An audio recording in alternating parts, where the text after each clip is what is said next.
The economy is booming in western North Dakota, thanks to oil that is being extracted from a geological formation called the Bakken. Oil production in the state has increased 5-fold since 2006. Now we're just getting inundated with this new boom.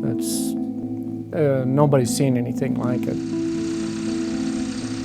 People from across the country have flocked to North Dakota to fill jobs in the oil industry, and the state's unemployment rate is the lowest in the nation at 3%. It's a crowded place around here. A lot of oil field workers here. But new housing is not being built fast enough to keep up with this growth, making it difficult for newcomers to find affordable places to live.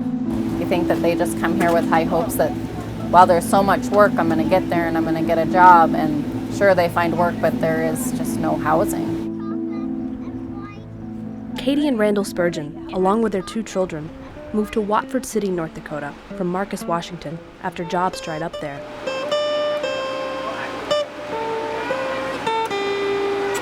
On my income, and there was no work for Randy, we just were having trouble meeting the bills and needed to look at other options. Seemed like there was more opportunity out here. Yeah. There's all kinds of work and all kinds of jobs. It's just the housing, that's the problem. The Spurgeons pay $1,550 a month, plus utilities, for the trailer they rent. Katie's mother came to stay with them when the couple couldn't find childcare. Randy's brother arrived soon after, which made the household total come to 6 people. I found this little, 24 by 8 foot trailer on Craigslist. I mean, we are fortunate that we can actually be in a trailer like this because there's a lot of families that can't.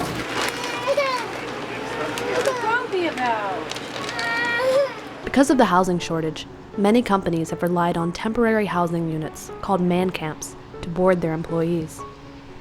Bakken Base Camp in Alexander, North Dakota is one of these places.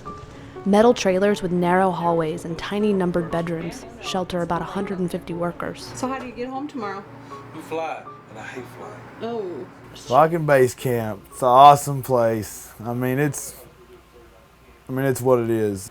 Up here is where I have to be to support my family. I have a wife and 2 kids at home, and this is the only place I can really support them at. I mean, I could stay in Texas and barely make a little bit of money, or I'd come here and make enough to live off of.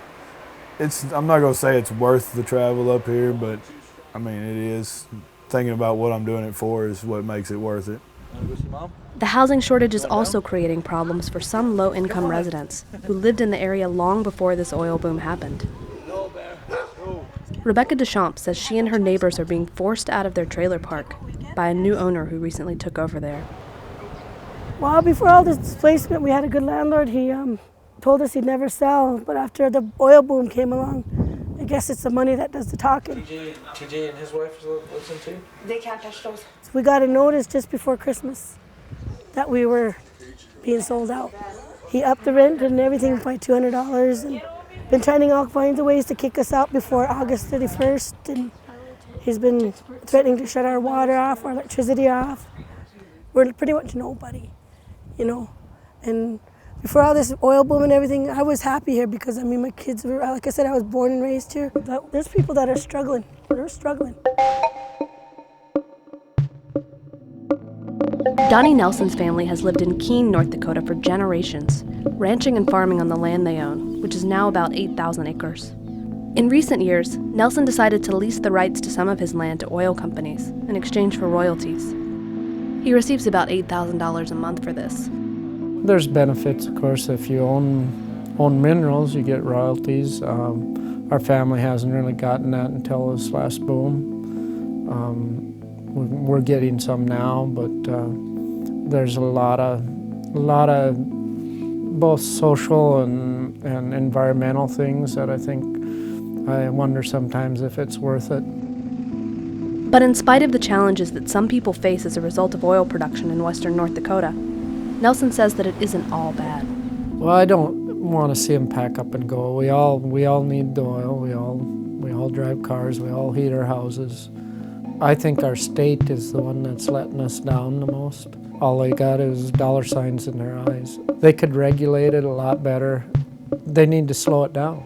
let the infrastructure catch up, let everything catch up. That oil's still going to be there. I'd rather use the Middle East oil and save ours. Well, the last one standing with oil is going to be in the driver's seat.